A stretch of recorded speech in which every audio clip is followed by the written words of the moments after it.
Welcome to the second season preview for the 2025-26 season on Conman Media. I'm your host, Connor Wilson. No, Matt Mordelli or Andrew aren't yet. They will be joining us on this series at some point, but it's just going to be me for this episode today. And if you're confused why I say second, you're like, this is the Yukon channel. They do How About Them Huskies, Shooting Store, stuff like that. Earlier today, if you missed it, I uploaded the first season preview about the Purdue Boilermakers, a team I think can make a lot of noise both in the Big Ten and nationally this season.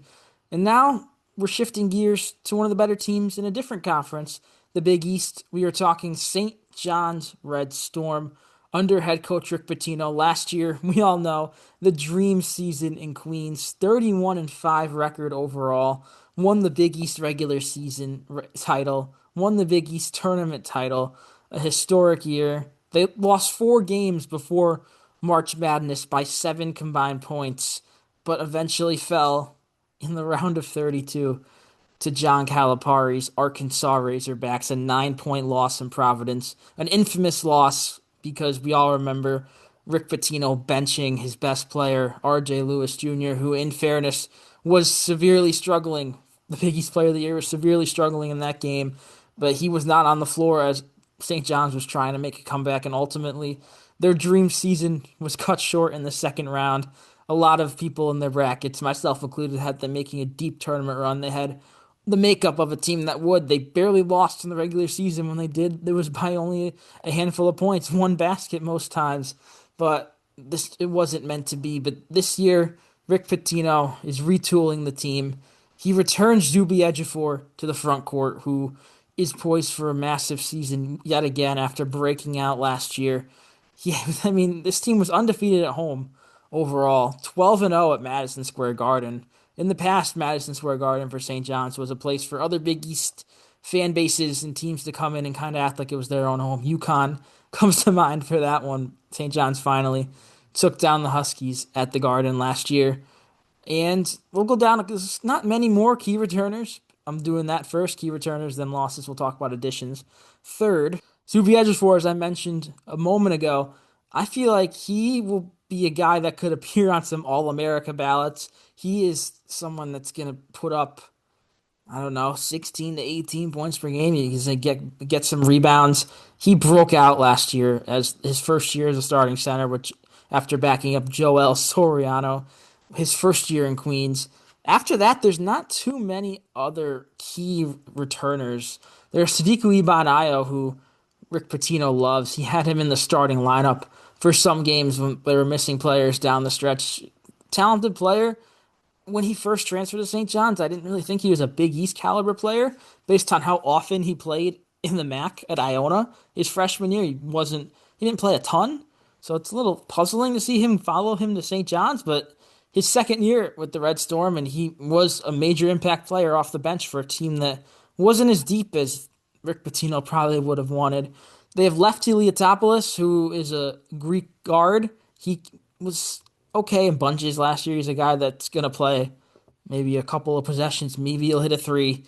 You're not really expecting too much out of him. And then Ruben Prey came in occasionally as a backup big last year. I don't expect too much out of him either. They're not end of the bench guys. Prey, Iban-Ayo, Liatopoulos, but they're not guys that, if you want to have as much success as you think you can, would probably be in your 8-man rotation. They're probably in that 9 to 11 range. I feel like that's a good way to describe them. I'm not disrespecting them, but they're not all-star players, but they fit their roles pretty well. The key losses section, the Purdue one in the episode I did earlier, not very big. This is a pretty significant key losses section. We'll be talking about R.J. Lewis after winning Big East Player of the Year and having another year of eligibility. Opted. 1, he entered the transfer portal. 2, he went pro. He ended up staying pro and went to the NBA, so he's gone. Rick Pitino banked on a bunch of seniors last year. Guys, I can't even call them seniors because they're 5th, 6th-year players.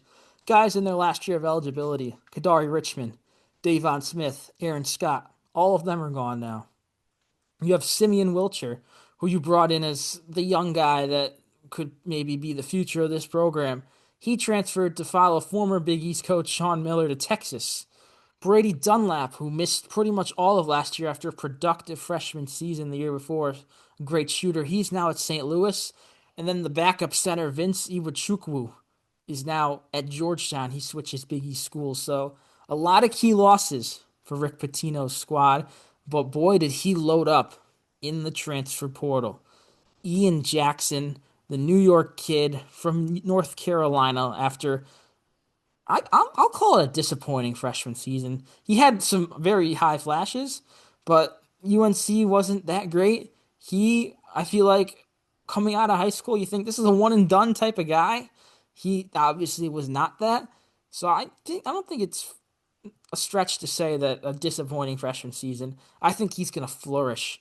MSG, back in his hometown, home state, what you do.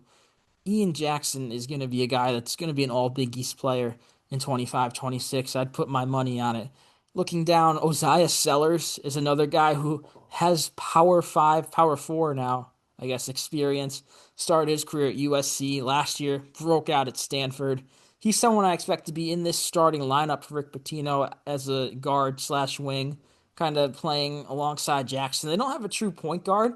I don't think they'll have a true point guard in the starting lineup, but with the positionless basketball that goes on now, I don't think you really need one, especially when you have Bryce Hopkins, who is really like a power forward but can handle the ball. He, of course, the Providence transfer, started his career with a year at Kentucky. Bryce Hopkins going from Providence to St. John's is arguably the most interesting transfer of the whole cycle because Providence fans are they're a little crazy to see their best player, who they assumed was going to Georgetown to follow Ed Cooley, his former coach. He ends up going to the best team in the conference. I would love to see the Providence St. John's matchup. Luckily, we'll get two of them this year. Bryce Hopkins versus Providence. That's going to be a treat. Dylan Mitchell is another player who has a lot of upside, has multiple years of Power 5 experience on multiple teams.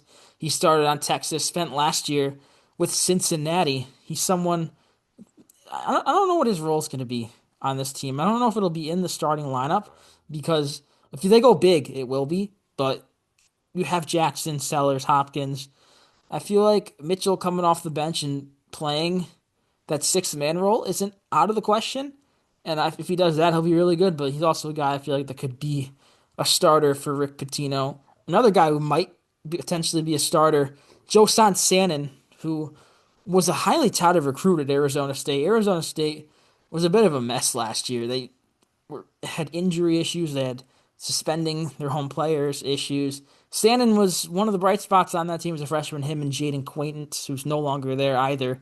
Bobby Hurley retooling that team down in Arizona. But Joseph Sannon he's not a true point guard, but he's probably the smallest of these top 5 transfers that Rick Pitino's bringing in. So I'm curious to see his role.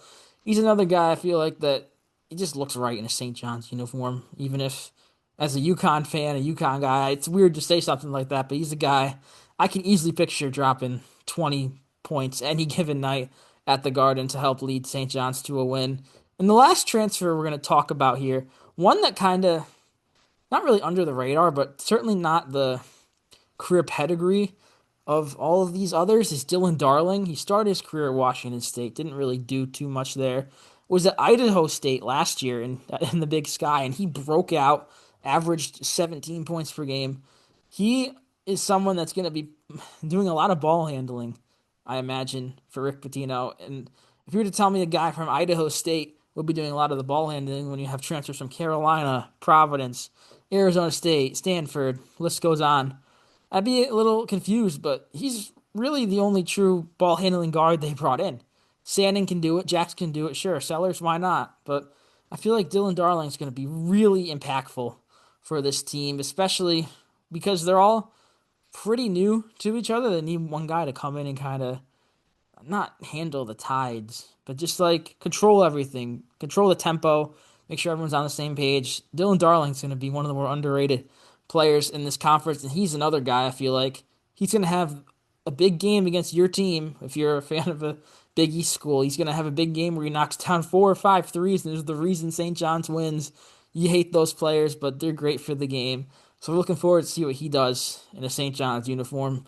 And to kind of wrap up here, we'll talk about some notable non-conference games, then we'll make our predictions for how far we think St. John's can go under Rick Pitino this season. Notable non-conference games, it starts really fast. That first Saturday of the season, Alabama is coming to Madison Square Garden. Nate Oates, that's going to be a thriller and a great test the first week of the season. I'm really excited to watch that game and see what happens because you'll learn a lot about both teams in a game that good that early. Then St. John's is playing in the Players Era Festival. I mean, who isn't? It's probably easier looking at power conference teams to say who isn't playing in it than who is. They start with Iowa State, and then they play Baylor. Those are their two confirmed games. A third game TBD, but it's going to be against a quality opponent. Mostly the opponents out there are quality opponents. And then Ole Miss is coming to Madison Square Garden, another SEC school coming up to New York. That's going to be a fun one with Chris Beard, who always has really underrated squads at Mississippi. I don't know when I'm going to get to their preview. It'll definitely happen, but I feel like they're another team that's going to surprise some people this season. And then their last premier non-conference game for St. John's, Kentucky and Atlanta. Obviously, it's not the John Calipari Kentucky that we know and love, but they're still really tough under Mark Pope. We saw it last year. That's going to be a really, really exciting game. And then Big East play, which is not going to be easy. I don't think they're going to go 18-2 like they did last year. I feel like the rest of the Big East has improved. St. John's, I mean, they're going to be really good. I feel like they're going to take a slight step down because I feel like when you go 31-5, that's the only way you can go unless they get better, which would be awesome to see and crazy for the sport. I think this is obviously a tournament team. I feel like they definitely would win an NCAA tournament game because they're going to be a top four seed and they wouldn't get upset. After that, I think it gets fishy because just off of history of what we saw last year, they beat Omaha, the 15 seed. They had trouble with the 10 seed, Arkansas. I don't want to lock. I'm not. I'll say they could, their floor is winning in one game. Their ceiling, I mean, obviously it's tough to predict with all these transfers everywhere, essentially. I think this team's ceiling is going to a Final Four. I don't want to say title because, as I mentioned at the end of my Purdue preview, that's a very exclusive group. But I definitely feel like St. John's can't get to a Final Four under Rick Pitino because it's Rick Pitino. He could probably get me to start for his team, and he's such a great coach. We could make a run in the tournament. Probably not, but you get my point. He's a Hall of Fame coach, and I trust him. And yeah, I feel like Final Four is the ceiling for St. John's. I think their floor is losing first weekend. They're a wild card with all these transfers, but I think it has a chance to be the best transfer class in the country if they're closer to that Final Four. Say they make an Elite Eight or something. There's probably not going to be too many teams that brought in essentially a full new starting lineup, 4 out of 5 new starters that are going to be in the Elite Eight in the Final Four. So I feel like if that's the case, St. John's will have the best transfer portal class in the country. That's it for this St. John's preview. Hopefully you enjoyed. And if you didn't see the Purdue one yet, which I uploaded earlier today, go check that one out as well. Let me know what you guys think. We will see you tomorrow for 2 more previews. Not going to spoil which teams we're doing yet, but maybe we'll have Matt or Andrew on for that one too. I'm not going to give anything away, but until tomorrow, thank you guys for listening and watching.